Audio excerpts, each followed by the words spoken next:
comemos, como vivemos.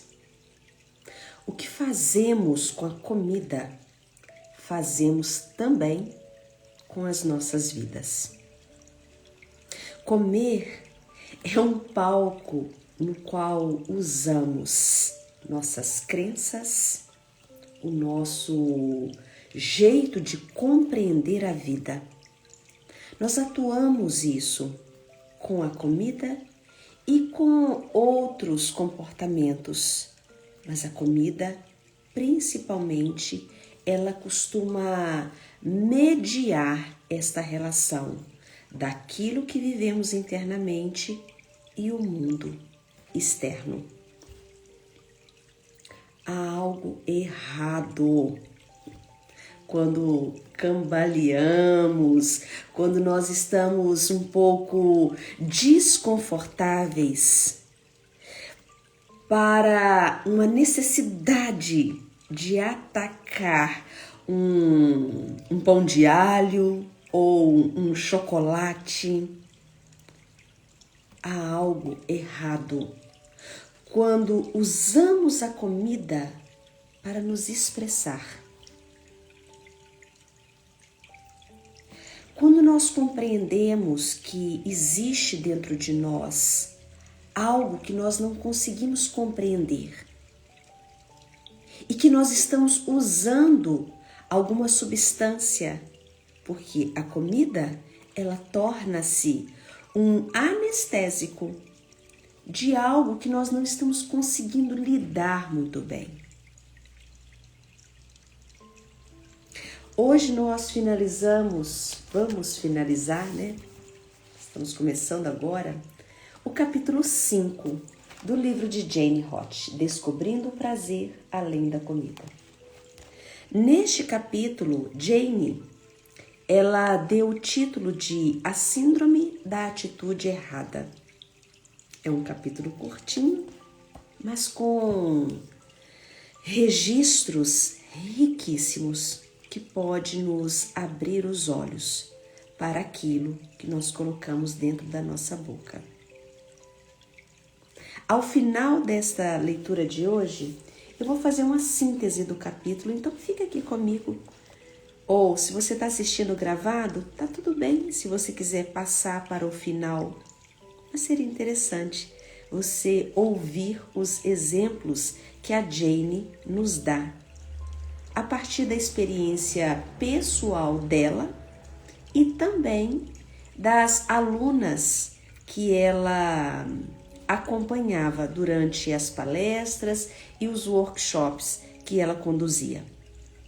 Eu também trago aqui para vocês um pouco da minha experiência e complemento com alguns recursos da clínica de psicoterapia corporal.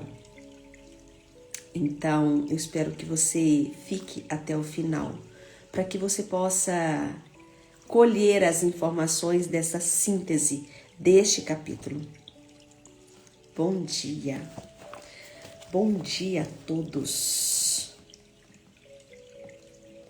Vamos lá então, mas antes de começar a leitura, vamos nos preparar para sentir o que essa história conversa com a sua história. Abra-se para poder se conectar, não exatamente com a história da Jane, mas você permitir que a história da Jane encontre com a sua. Coloque os seus 2 pés apoiados no chão, ponha-se de uma maneira ativa, ou seja, alonga a sua coluna. A vida, ela é ativa. Cuidado para você não se jogar demais no sofá e acreditar que a vida, ela é passiva ou que ela vai te entregar alguma coisa. Na verdade, a vida é como uma mesa posta. você precisa se levantar e se servir.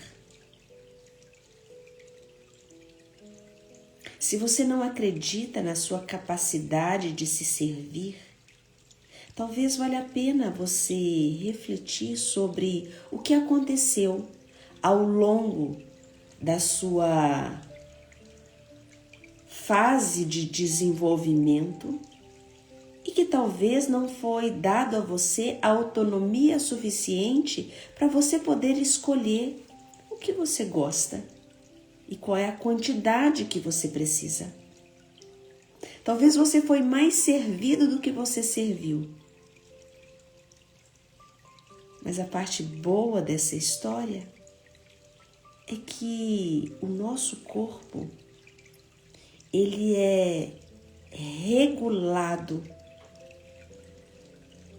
Existe uma neuroplasticidade. Eu posso me reinventar. Ou melhor ainda, eu posso me reconectar com o meu verdadeiro eu, a qualquer momento, caso eu tome esta decisão. Mas essa decisão não pode ser contra o outro. Essa decisão precisa ser a partir do momento que você compreende que você não está aqui neste mundo por um acaso. E que existe algo maior a ser feito. E eu espero que você encontre isso dentro de você. De verdade. Então alinhe a sua coluna. Vamos juntos aqui agora. Coloque as suas mãos voltadas, a palma das suas mãos voltadas para baixo, sobre as suas pernas. Solta a sua barriga, deixe o ar entrar, abrindo um espaço dentro de você. Solta todo o ar de dentro de você. E agora sim, inspire. Segura esse espaço aberto.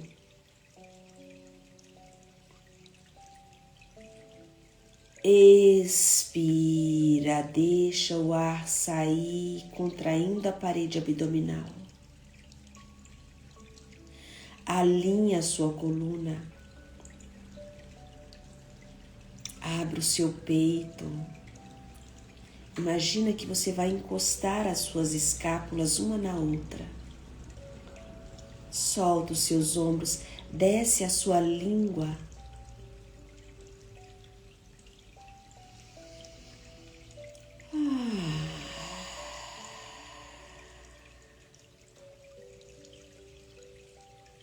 Ao fechar os olhos, permita que uma leve luminosidade, você ainda continua me vendo, mas as pálpebras estão levemente baixadas.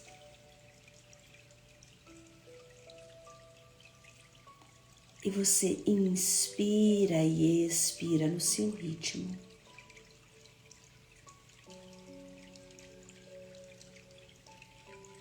Perceba o alinhamento do seu queixo.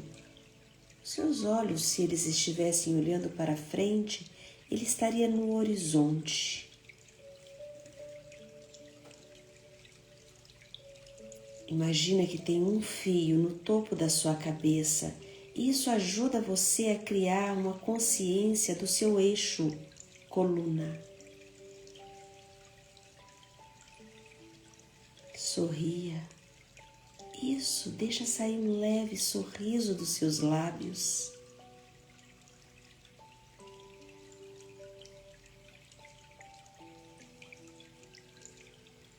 Inspira pelo nariz, solta o ar pela boca.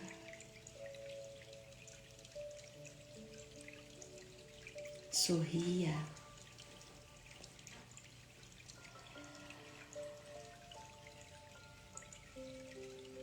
Então você está aqui, agora, no presente, neste corpo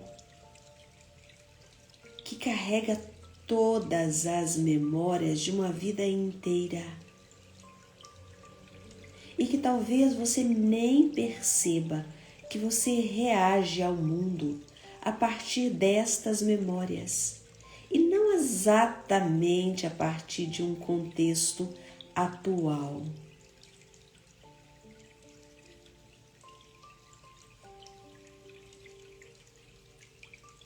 Existe o lado bom, que você continua se defendendo. Mas existe o lado ruim, porque você não está vivendo o presente.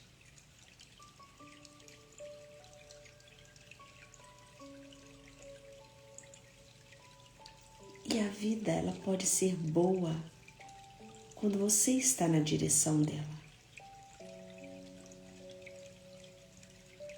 Quando você pode se servir dela.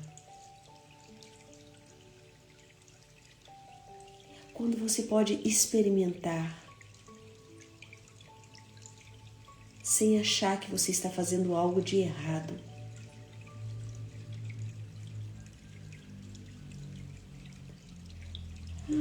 Respira, abra os seus olhos agora e vamos juntos. Nós paramos ontem. Ontem foi terça-feira, dia 25 de agosto. Hoje é quarta-feira, 26 de agosto de 2026. E Jane escreveu o seguinte: a síndrome da atitude errada é a descrição da reação a um sentimento, um evento ou a uma pessoa na qual, em algum momento, tudo parece estar bem e no momento seguinte não há nada, nem uma coisa sequer que esteja bem ou seja certa no mundo. A síndrome da atitude errada é a descrição de como é ser um adulto razoavelmente confiante em um momento e uma criança aterrorizada no momento seguinte. E eu quero complementar uma coisa aqui com vocês. O profissional que não tem a qualidade deste entendimento, ele corre o risco de diagnosticar uma pessoa com bipolaridade. E alguns diagnósticos, eles precisam de um tempo para encontrar um refinamento para ser dito, é isso. Então nós precisamos ter, sim, um entendimento minucioso de como que o nosso corpo funciona. Quero abrir esse parêntese aqui com vocês. Nós vamos continuar a leitura do livro. Então Jane diz o seguinte: nós comemos como vivemos. O que fazemos com a comida, fazemos com as nossas vidas. Comer é um palco no qual atuamos nossas crenças a nosso respeito. Como comedores compulsivos, usamos a comida para somatizar. Soma, para vocês compreenderem, significa corpo. Então nós somatizamos no nosso corpo os nossos medos, nossos sonhos e convicções mais profundas. Há algo errado quando cambaleamos para ataques de desespero depois de comer um pedaço de pão de alho. Uma coisa tão simples. Nos punimos por isso. Há algo errado quando sentimos que temos de nos privar de alimentos que amamos porque acreditamos que estamos abusando destes determinados alimentos. Ou melhor, que estamos abusando de nós. Se os tivermos em nossas vidas, por que se punir tanto? Há algo errado quando usamos a comida para nos expressar. Eu me lembro da sensação de andar com cuidado pela casa, quando suspeitava que minha mãe estava de mau humor. Andava pelo tapete na ponta dos pés. Fechava e abria as portas com uma lentidão dolorosa para que ela não me ouvisse. Na maior parte do tempo, eu ficava sentada no tapete laranja e florido que havia no meu quarto e não me mexia. Não fazia ruídos com os trabalhos de inglês, não ia ao banheiro, não abria ou fechava nenhuma gaveta o dia que a minha mãe estava mal-humorada. Eu andava em uma linha tênue entre segurança e loucura. E eu sabia disso desde criança.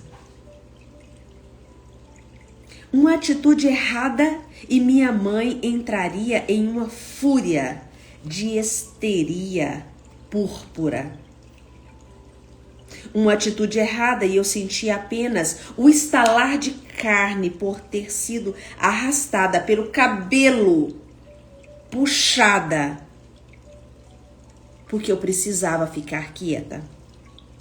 Uma atitude errada e eu só me importaria em sobreviver a essa atitude errada que eu tive, porque eu acreditei que de fato a errada ali era eu.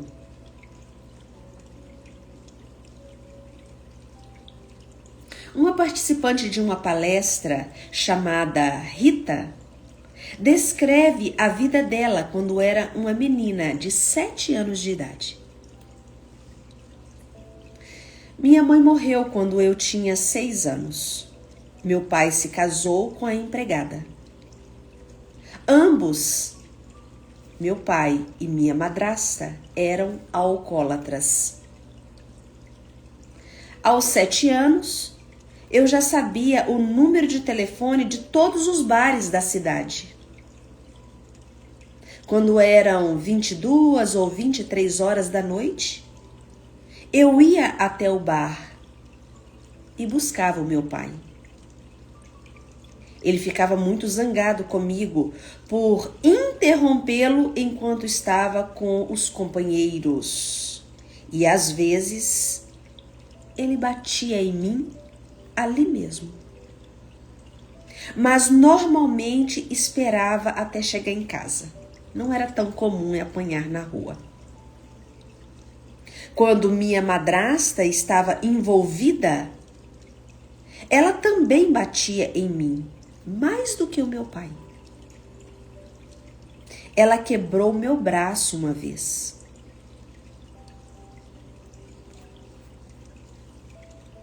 Uma amiga fala sobre ser jogada no armário pela mãe quando fazia algo de errado. Uma vez foi porque chamei minha irmã de idiota e eu não podia usar outra palavra, só vinha aquela, idiota. Outra vez foi porque mostrei a língua pelas costas do meu pai. Só porque eu fiz, eu apanhei. A expressão da minha mãe mudava e eu sabia o que aconteceria. Ela me agarrava pela gola e me arrastava pelo quarto, abria a porta do armário e me jogava lá dentro. O armário escuro tinha cheiro de lã molhada. No fundo do armário havia cachecóis e chapéus em uma caixa. Às vezes, minha mãe não abria a porta durante horas e eu tinha que ficar ali dentro. Uma vez, ela se esqueceu de mim a noite toda e eu passei a noite em cima de 3 gorros e um par de luvas de couro. A síndrome da atitude errada trata da fragilidade que você carrega no seu corpo. Não é em outro lugar. Da crença de que as coisas estarem bem é uma ilusão, como a de que quando seu pai alcoólatra aparecia sóbrio na peça da escola e agia como os outros pais, normais, numa noite de comemoração. Você se preparou para o pior. Sempre se preparou para o pior. Sabia que as coisas podiam desmoronar a qualquer momento. Sabia que as coisas já haviam desmoronado, mas nunca deixou de esperar que seu pai um dia ficasse sóbrio e te desse um abraço. Essa sobriedade, que nunca ou raramente acontecia, não me fez deixar de esperar. Nunca deixei de fingir que eles já eram diferentes. Todas as noites, eu apagava a luz do lado da minha cama e me ajoelhava no chão, com as mãozinhas juntas em oração, e dizia: por favor, Deus, abençoe a mamãe e o papai, mas não deixe que eles se divorciem, por favor. Todas as noites, durante 2 anos, eu rezei, sabendo que não conseguiria mais aguentar. Eu escorregava, eles escorregavam, mas eu continuava esperando, rezando. Não deixe eles se divorciarem.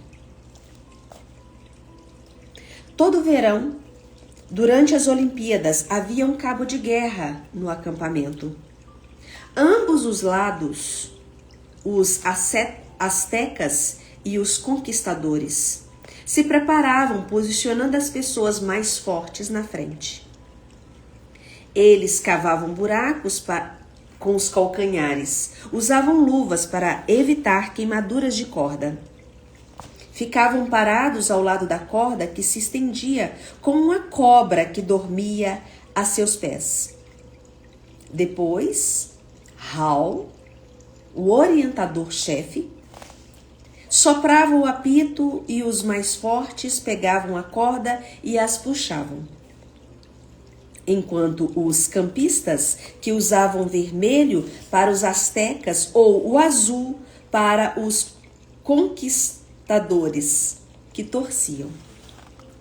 Puxe, puxe, puxe mais forte, puxe mais forte.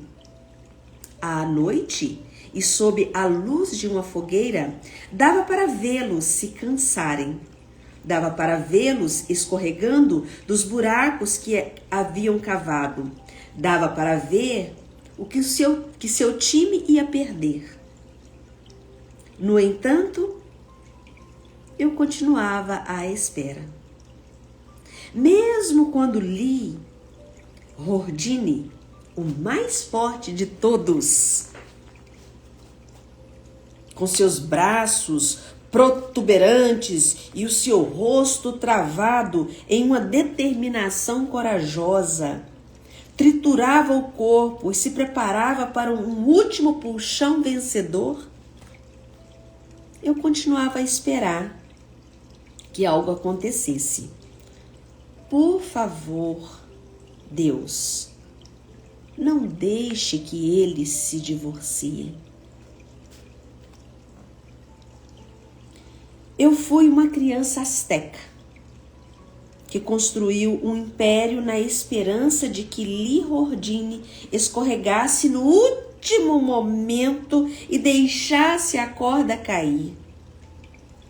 Minha mãe estocava a geladeira com sorvete Hansdans. Eu era a única pessoa que conhecia que chegava em casa depois da escola com 6 potes de sabores dourados e brancos e tinha certeza de que tinha de contar alguma coisa. Francis e a irmã dela, Margarete, me visitavam aos domingos só para ficarem paradas na frente da geladeira e encararem a salada de caranguejo e o frango frito de Poultry Mart, o sorvete de café, baunilha e passas ao rum. Éramos amantes compreensivas que contemplavam as luas douradas dos nossos amados. Depois de alguns minutos de murmúrio e salivação, escolhíamos o que queríamos comer e levávamos para a mesa, com olhos cintilantes.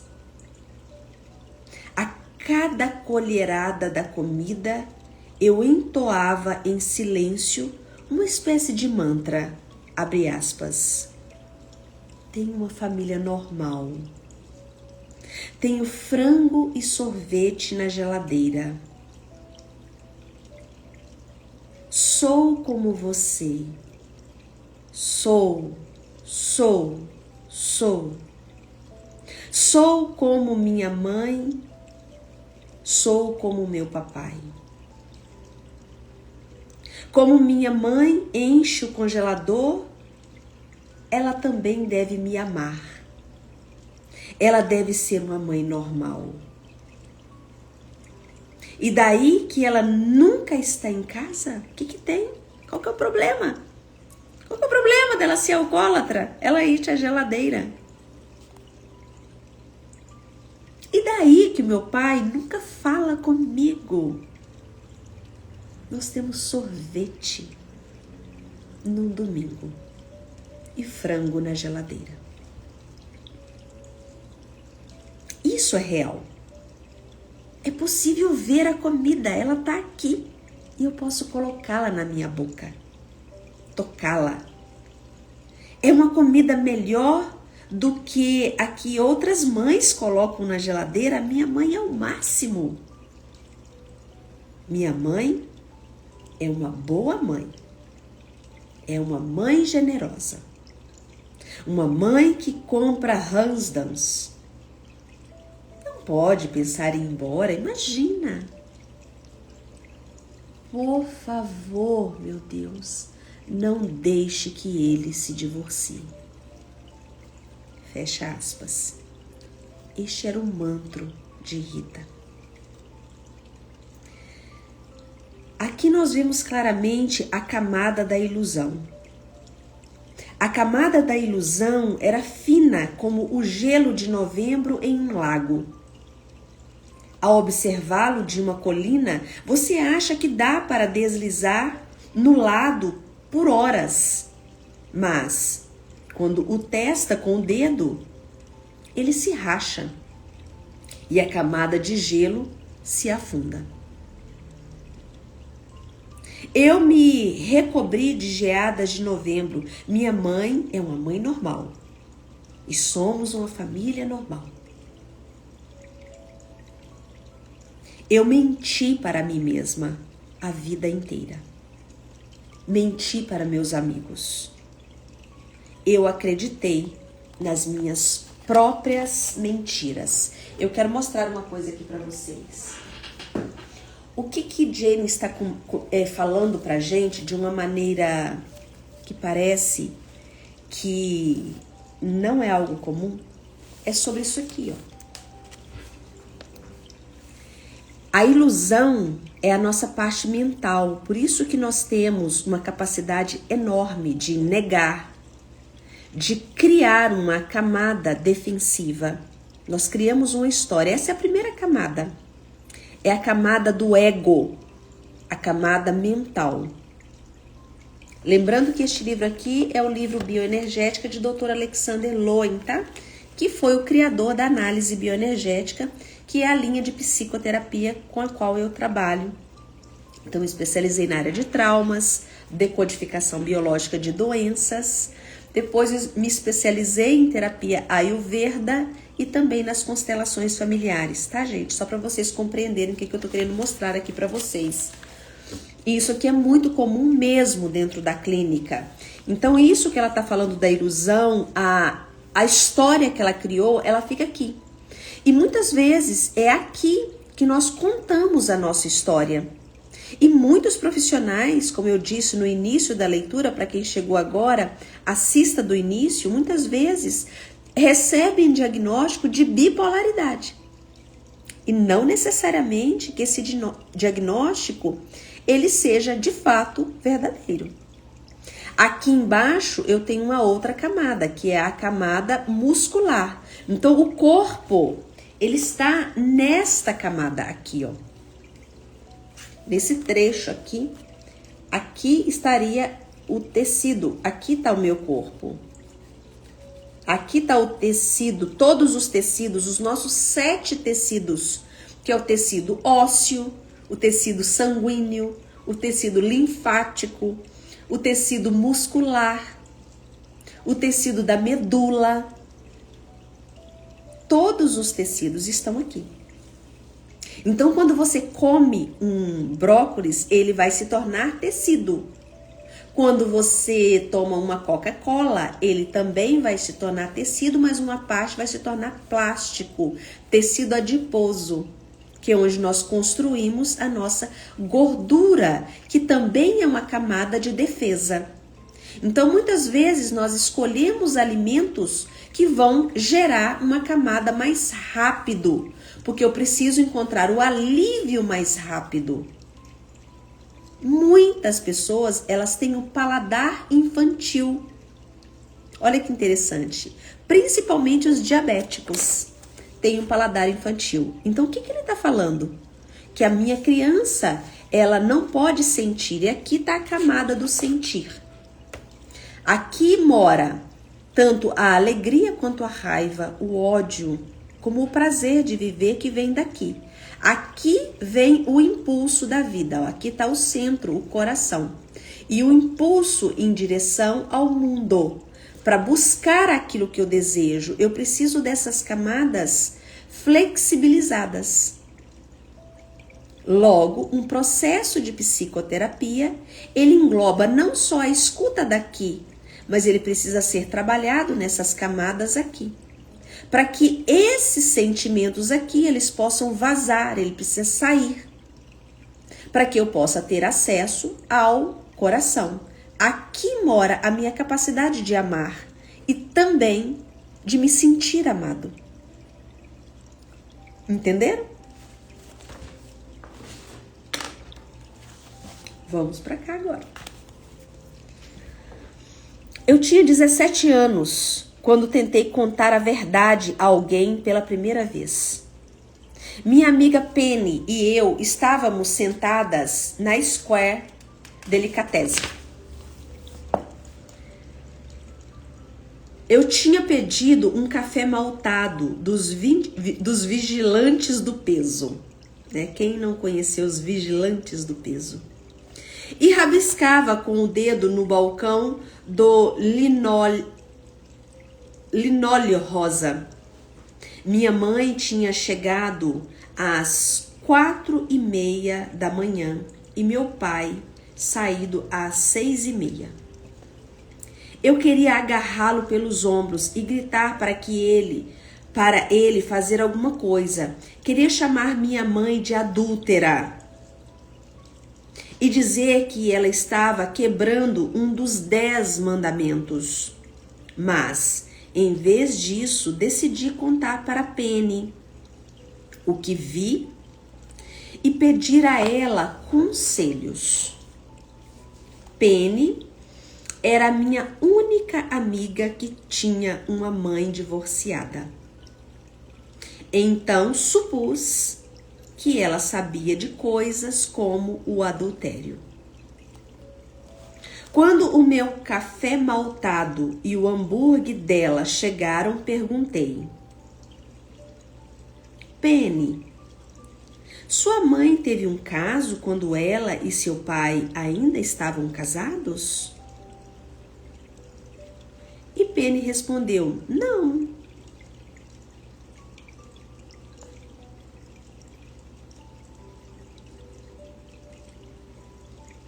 E Rita ficou ali.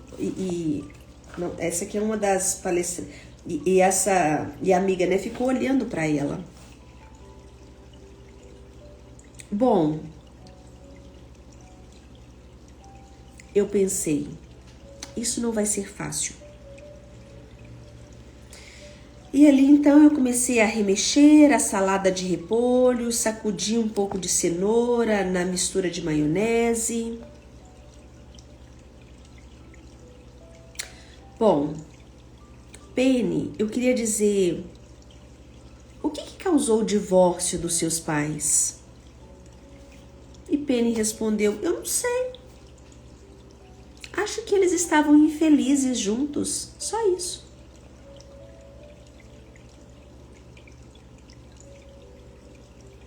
A sua mãe alguma vez bateu em você, Penny? Não.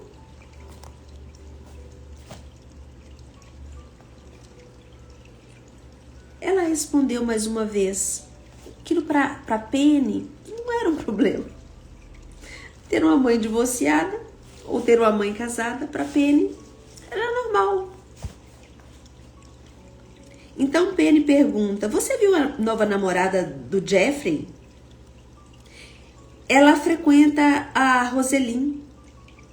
É mais velha e Sue me contou que ela já fez de tudo com um garoto da faculdade no banco traseiro do carro. Dá para acreditar nisso? Percebem que Penny só queria contar uma fofoca de coisas de adolescente, enquanto essa mulher ela estava buscando uma solução para a vida dos pais. Então, mais uma vez ela diz: Penny, eu acho que minha mãe tem um caso.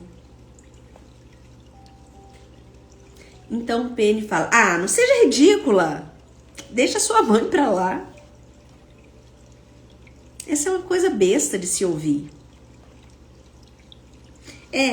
Pode ser. Eu disse e comi mais um pedaço de salada de repolho, enquanto esperava por mais um café maltado. Nos 18 anos seguintes, me tornei uma especialista em 2 potentes mecanismos de defesa. Mecanismos de defesa. Mostrando aqui para vocês novamente. Aqui, ó. Mecanismos de defesa, eles moram aqui, ó. Na mente.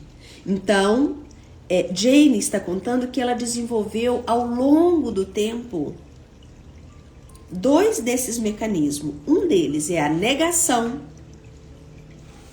e o outro é a minimização. Ou seja, eu minimizo algo que para uma criança é grave.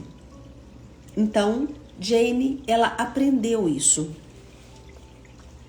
Quando fui à Índia e aprendi a respeito de reencarnação e da escolha dos próprios pais, decidi que tinha crescido em um lar alcoólatra e violento para aprender lições. Eu criei essa história para mim. Era mais fácil do que olhar para a realidade. Eu também aprendi a perdoar a minha mãe e continuei a idealizar o meu pai. Tudo ia bem. Até uns anos atrás, quando conheci Mate. Lembrando, gente, pessoal que tá chegando aqui agora, Mate é o namorado oficial de Jane, tá? Atual. Então, nós vimos sobre ele nos primeiros capítulos. Então, Jane, ela vai entremeando histórias dela, às vezes histórias de alguma aluna, alguma situação. Então, agora ela volta aqui, né? Quando ela conheceu Mate, então, de repente, me senti uma criança novamente.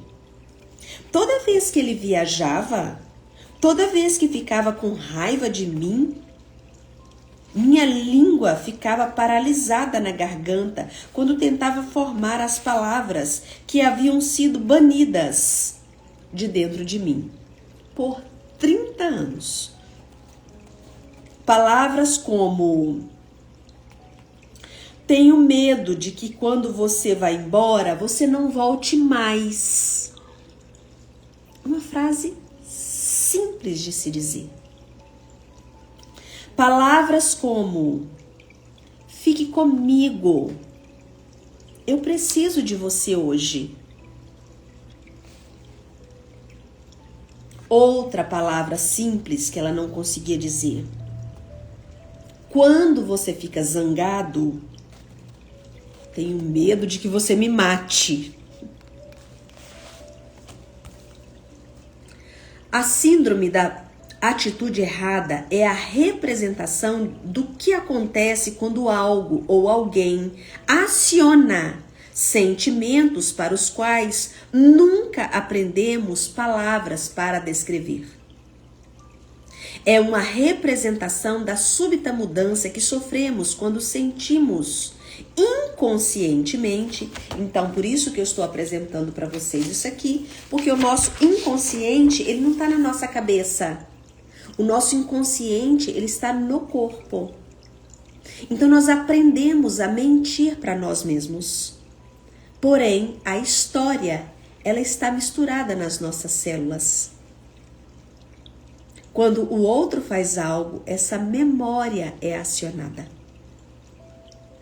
E muitas vezes, esta memória que é acionada, ela é tratada como um descontrole. E aí você toma remédio para dormir, você toma remédio para acordar, você toma remédio para emagrecer, você toma Monjauro. E muitas vezes, nem ele consegue fazer você emagrecer. Porque, na verdade, você está tentando tirar de você uma defesa, sem antes compreender o que fez você criar essa defesa. Percebem que o buraco é um pouquinho mais embaixo? E que o Monjauro não vai resolver a sua vida, a não ser que ele vai lá realmente no seu hipotálamo e vai bloquear algo como o seu impulso descontrolado, que é a compulsão. Então, eu não estou dizendo que ele não seja efetivo, claro que ele é. Eu só estou dizendo que ele não está, de fato, ajudando você a colocar para fora aquilo que precisa. Ainda não temos estudos concretos de quais vão ser os resultados deste uso desenfreado de uma medicação que barra uma compulsão. Vocês imaginam aí a potência que tem essa medicação, porque ele realmente barra o impulso, por isso que ele tá tão em alta, né? É um sossega-leão dos bons. E eu não estou dizendo que você não deveria estar usando. Eu só estou dizendo, você poderia aproveitar essa oportunidade que tem um sossega-leão aí, para você olhar verdadeiramente para a sua história. Só isso que eu estou dizendo. Durante uma palestra que dei em Chicago, pedi que os participantes descrevessem suas infâncias em 1 ou 2 palavras. Transcrevi 1 dúzia aleatória das respostas. E elas eram: dividida, bombardeada, isolada, solitária, zona de guerra, triste, ok, bêbada, violenta, parecida com Hiroshima, atormentada. Essas são algumas palavras que eu colhi dos relatos sobre o que foi a infância. Vale lembrar que essa palestra era sobre compulsão alimentar. Não sobre famílias problemáticas.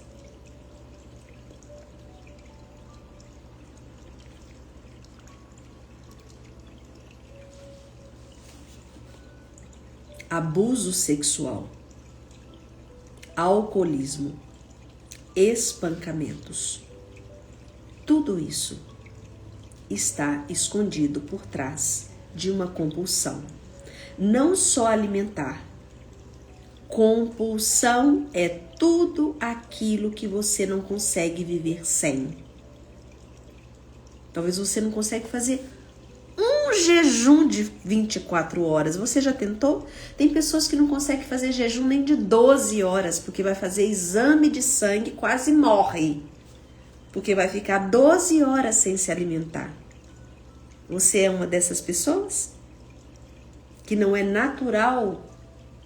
Porque o natural, gente, dentro da medicina Ayurveda, o natural é todos os dias, não é de vez em quando, é todos os dias. Nós temos que ter pelo menos de 12 a 14 horas sem colocar comida dentro do nosso corpo, para que ele possa triturar aquilo que foi colocado dentro dele. Isso seria o natural, de 12 a 14 horas, todos os dias. Ontem, por exemplo, a minha última refeição, eu até coloquei nos stories. Ainda era dia, né? Que eu fiz uma sopa gostosa, estava sentado na varanda. Quem acompanha os meus stories, né? Dá uma olhadinha lá. Eu sempre deixo alguma orientação, alguma informação. Às vezes eu deixo caixinhas de perguntas. Acho até que eu vou colocar. Faz dias que eu não coloco caixinhas de perguntas. Eu vou deixar uma caixinha lá de perguntas para vocês interagirem um pouco mais comigo. Era 5:30 da tarde, quando eu fiz a minha última refeição. Ou seja, agora já são 5:30, já fez 12 horas. É natural. Eu vou terminar aqui com vocês agora e vou para a academia, ainda em jejum, para que meu corpo possa se movimentar. Depois eu vou voltar para casa. Eu vou tomar o meu banho e vou preparar o meu café da manhã. Caso eu quisesse prolongar esse jejum, ou se eu voltar da academia eu ainda não estiver com fome, mas normalmente eu já estou, né? Então eu vou esperar até a hora do almoço. E aí já foi 18 horas. De uma maneira tranquila. E seria totalmente natural que eu ficasse com o almoço e o final, né, o último lanche, que a gente poderia até chamar de janta, às 5:30 da tarde. Ou que eu ficasse apenas com o café da manhã e o almoço. É o suficiente para um corpo estar com energia, com nutrientes dentro dele. E eu não estou falando para você fazer isso de qualquer maneira. Eu só estou pedindo para você prestar atenção, que talvez você tenha desespero com comida e você achava que não. Mas se você tem que comer a cada 2, 3 horas, você tem que. Ah, Ronivaldo, mas eu sou diabético. Não estou falando com você que é diabético. Eu não estou falando com você que já tem um sintoma diagnosticado ou uma doença já estabelecida. Mas do nosso natural seria Totalmente normal. E eu não estou falando aqui de um lugar que eu não sei o que é compulsão. Aliás, vocês que sabem da minha história sabem que eu já fui obesa. Eu já sofri de obesidade. Eu já fui fumante por muitos anos. Então eu não estou falando de um lugar de quem estuda e... Não, eu estou falando de um lugar que eu já vivi. E eu sei exatamente isso que eu estou falando. Então percebam que a Jane está falando de um lugar onde ela sabe que por trás da comida existe essa loucura. Então ela coloca: a síndrome da atitude errada é a descrição do efeito de eventos desconhecidos ou minimizados do passado na nossa vida cotidiana. Precisamos repassar o passado para viver o presente. Repassar, não ficar presa a ele. Não é ir além dele. Repassar, não passar por cima. Entendam que repassar não é passar por cima do passado. Por isso que quando eu falo com vocês aqui sobre o trabalho das constelações familiares, que é algo que eu trabalho há muitos anos, de uma maneira muito respeitosa, e falo com vocês com muita tranquilidade que a constelação familiar, ela não é uma mágica e ela não pode passar por cima daquilo que o corpo ainda não liberou. Por isso que o próprio Bert Helling dizia: se você não estiver pronto, melhor que você não trabalhe uma constelação. Porque a constelação, ela não é um tratamento, a constelação não é a terapia.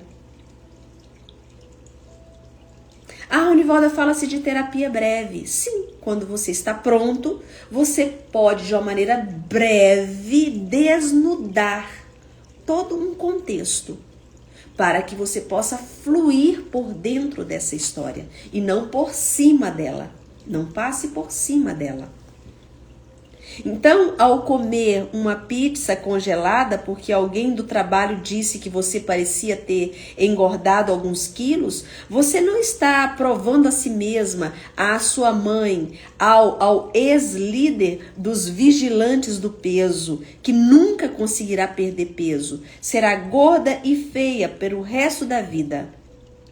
Você só comeu uma pizza. Só isso. Quando você e seu amado brigam e ele te chama de egoísta, não quer dizer que sua mãe estava certa e você é um ser humano horrível e nunca conseguirá amar alguém. É só uma discussão no presente. E o seu namorado usou uma palavra que ele cuspiu aí em você. É só isso.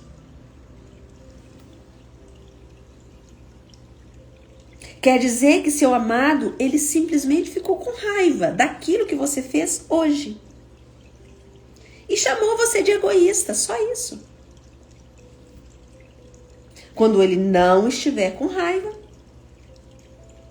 possivelmente ele vai te chamar novamente de meu amor. Bom, e assim nós finalizamos o capítulo 5. Amanhã, quinta-feira, 27 de agosto, nós entraremos no capítulo 6. E no capítulo 6, Jane vai falar sobre luto. Luto pelos anos perdidos. Mas como eu falei no início da live, eu faria um apanhado geral deste capítulo, rapidinho. Então, o que nós vimos neste capítulo 5? Neste capítulo 5, nós vimos algo muito importante, preciosíssimo, que foi a chamada síndrome da atitude errada. Síndrome da atitude errada. Este foi o tema deste capítulo 5. essa síndrome da atitude errada, ela acontece quando uma situação pequena do presente toca algo antigo que nunca pôde ser realmente sentido, que estaria lá naquela terceira camada que eu mostrei aqui para vocês. Aquilo que não foi compreendido, aquilo que não foi elaborado, ele está aqui nesta camada. E isso vai surgir em algum momento. Então, já não reagimos apenas ao que aconteceu agora.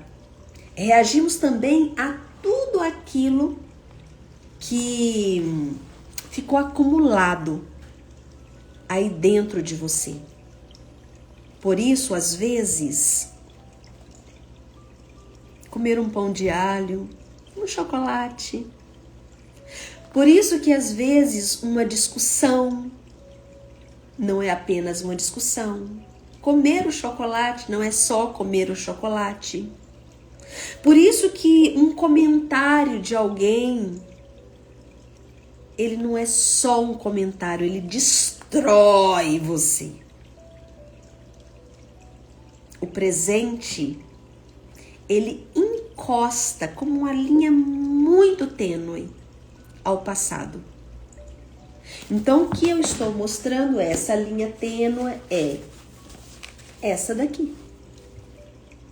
Algo acontece aqui, ela toca nessa camada aqui, ela ultrapassa e alcança uma história condensada aqui.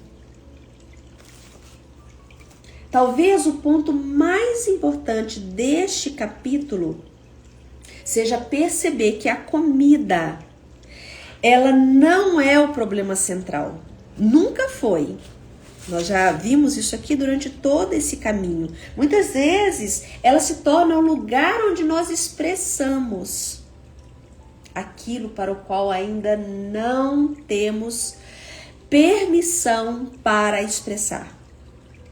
Nós não conseguimos colocar em palavras aquilo que precisa ser colocado em palavras. Jenny, ela tem nos conduzido a esse lugar. Por isso que eu tenho incrementado, inclusive com outras leituras, né? Então ela nos coloca numa direção muito clara. Eu espero que esteja ficando claro isso para vocês. E aliás, no dia 26 de setembro, exatos daqui a 30 dias, hoje é 26 de agosto, no dia 26 de setembro, sábado, teremos mais um grupo de constelação com o tema Comida, Prazer e o Viver. Eu vou trabalhar isso com todos no grupo. Eu espero que você aproveite essa oportunidade. Mas aqui, o que a Jenny está falando? Que nós não podemos passar por cima da nossa história. Nós precisamos passar por dentro dela. E é isso que eu trabalho nos meus grupos, com todos os presentes. Se por um acaso você tem um tema específico que você quer constelar, que você sente que você está pronto, ok, o grupo também é para você trabalhar o seu tema específico. Mas num contexto geral, este é o tema que todos serão trabalhados, tá? Então, é quando você realmente dá um lugar para uma história. Eu espero que faça sentido para vocês. Porque quando nós permitimos olhar para uma história e encontrar formas de colocá-la para fora, nós alcançamos o verdadeiro sentido do viver, tá? Por isso que o tema será comida, o prazer e o viver. Amanhã eu volto, eu espero que vocês compartilhem a live com outras pessoas. Eu percebo que vocês têm uma dificuldade enorme de fazer a parte de vocês. E eu compreendo isso. Afinal de contas, eu estou falando aqui sobre negação, né? Então, vocês usufruem daquilo que eu estou ofertando, mas vocês têm uma dificuldade, né? De fazer a parte de vocês. Façam isso. Dê a sua contrapartida. É só você pegar esse aviãozinho aqui, ó, e disparar. Envia aí para umas 10 pessoas, só para que o Instagram possa compreender que está tendo uma movimentação de interação aqui. Faça essa gentileza, porque assim você se torna uma pessoa que sai do estado passivo e entra no estado ativo. Beijos, até amanhã.